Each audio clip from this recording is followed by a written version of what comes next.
কক্সবাজার সরকারি কলেজ ছাত্রদলের উদ্যোগে বিএনপি চেয়ারপারসন ও তিনবারের সাবেক প্রধানমন্ত্রী দেশনেত্রী বেগম খালেদা জিয়ার রোগ মুক্তি কামনায় এক বিশেষ ইফতার ও দোয়া মাহফিল অনুষ্ঠিত হয়েছে। অনুষ্ঠানে দলীয় নেতাকর্মীরা দেশনেত্রীর সুস্থতা ও দীর্ঘায়ু কামনা করে বিশেষ মোনাজাত করেন। তারা বলেন, বর্তমান রাজনৈতিক পরিস্থিতিতে বেগম খালেদা জিয়ার মুক্তি ও সুস্থতা জাতীয় রাজনীতির জন্য অত্যন্ত গুরুত্বপূর্ণ। এ আয়োজনে নেতৃত্ব দেন কক্সবাজার সরকারি কলেজ ছাত্রদলের সদস্য ও সভাপতি পদপ্রার্থী মিনহাজ উদ্দিন।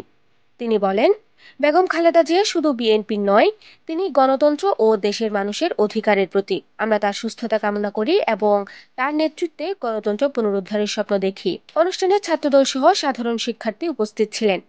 ইফতার ও দোয়া মাহফিলের মধ্য দিয়ে তারা একাত্মতা প্রকাশ করেন এবং দেশনেত্রীর সুস্থতার জন্য সবার দোয়া কামনা করেন। আসিফা বিনতে রিমু, নিউজ বক্স, কক্সবাজার।